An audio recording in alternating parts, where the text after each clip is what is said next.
Já, komið sæl aftur. Við sittum hér enn félagarnir, Jón G. Hauksson og ég, Sigurður Már Jónsson. Í miklu áramóta stuði. Miklu áramóta uppgjöri, já. En nú komið til okkar Eggert Aðalsteinsson, greinandi hjá Kvikubakka, sem hefur nú oft kíkt til okkar áður. Yes. Ertu velkomin, Eggert. Takk fyrir. Þú ert svona í kristalskúluflokknum hjá okkur. Við ætlumst til þess eiginlega að þú bara segir fjárfestum hvað gerist á næsta ári. Já, þetta er hérna ekki endilega svo spurning sem menn vilja fá, en sko...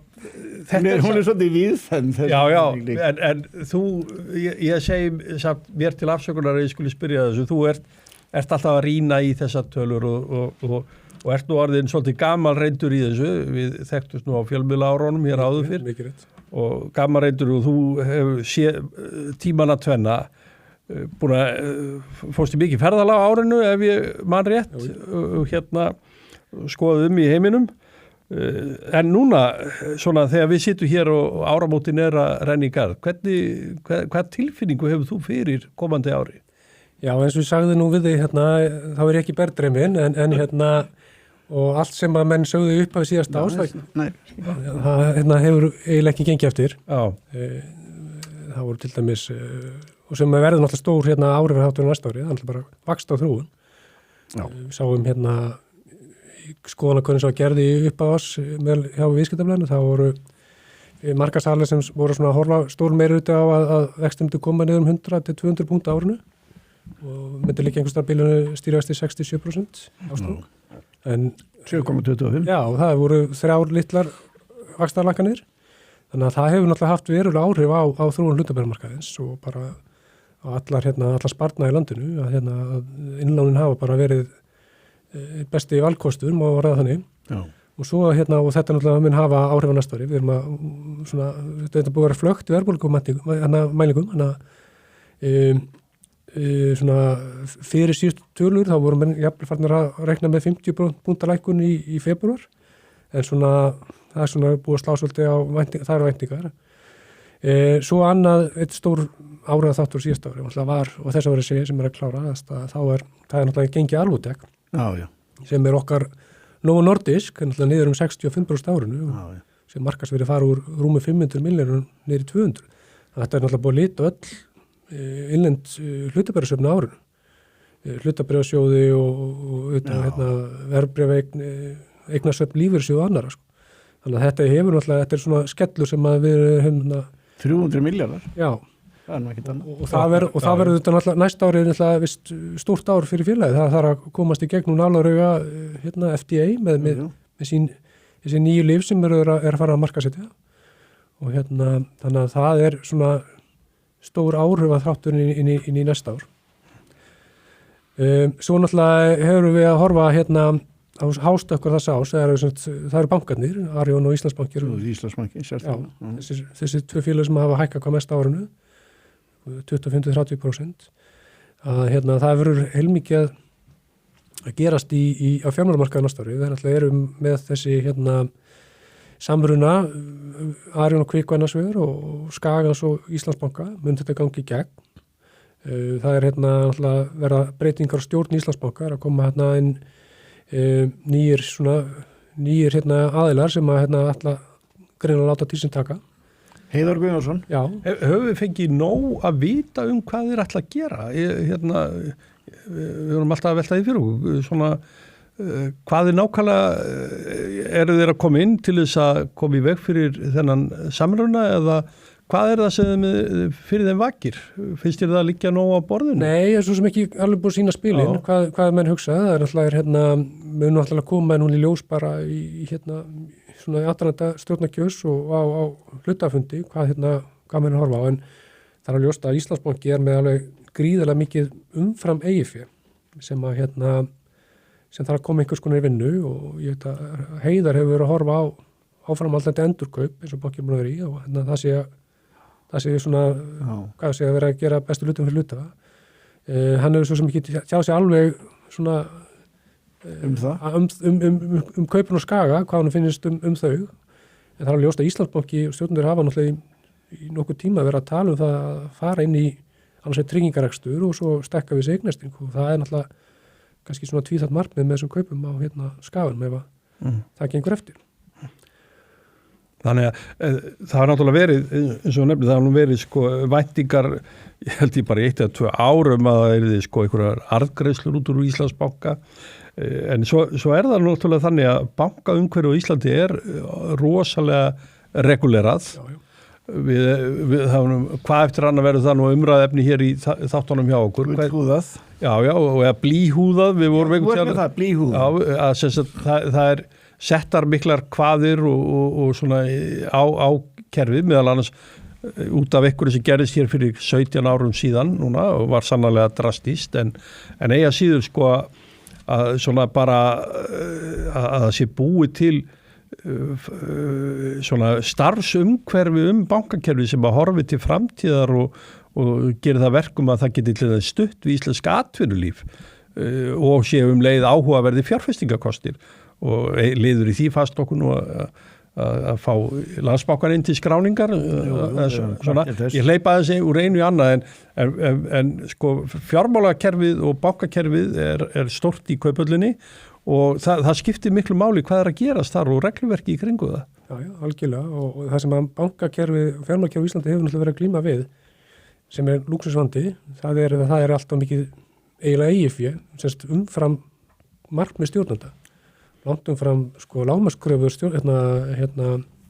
stjórnvalda og ekki það að fara að minnka núna því að það er náttúrulega er að detta núna áramöndaðis tilskipunum sér 3, kallast þetta, CRR3 og sem þýðir það að eigifé, laust eigifé, lágmarks eigifé bankana mun lækka frekar á þess að eiginfjárbindningar á útlán og þannig að rými bankana til ytri eða innri vaxtar eða útgreiðslna, hvort er formi endurkaupa eða arðgreiðsla mun aukast andala stórlega. Þannig að þetta mun setja ennþá meiri þrýsting á arðsemi bankana sem er eiginlega það er alveg svona í samanburði við kannski skandinavísku bankana er orðið er lægri og við sjáum bara að árinu að sko skandinavíska bankavísitalan sem er með einhverjum 40 banka, hún er að hækka 55%. Meðan að íslensku bankarnir eru sem eru svona best performer á árinu eru 25-30%. Þannig að þetta er svona endurspeglast þetta bara á endanum í ávöxtun hlutafa, þetta mikla eigifé sem er bundið í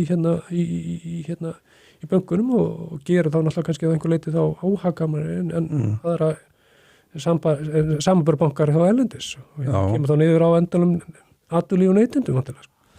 Já, við hefum kannski aldrei áhuga á því að næsta ár verði endilega ár bankana því að bankarnir eiga verið náttúrulega þjónusta og að styðja við viðskiptalífið en þeir eru sannarlega mikilvægir en svona hefur væntingar mikið af nýskráningum á árinu? Hvernig? Ég held að sé gæti 26 gæti orðið bara áhvert árið þeim efnum og ég svo sem ekkert fyrir mér í þessu en með lækkandi vaxtastigi og svona kannski þetta við sjá hvað gekk vel með Íslandsbanka útbúið í fyrra á þess ári að þá sé alveg fyrir mér að við fáum bara mjög stóra skráningu og ég hef verið svona Hefur nöfn í því? Já, ég hef nú að horfa bara til þess bláa lónið hvort það sé ekki komin tími á það og ég veit að eru gos óróið þarna ennþá heldur? Já, það er alltaf félagi hefur bara það er náttúrulega unni gegnum sig það er út allt land líka Já, þetta er náttúrulega bara viðfend ferðarþjónustu fyrirtækja Ef náttúruaflin halda sér til hlés þá þetta bláa lónið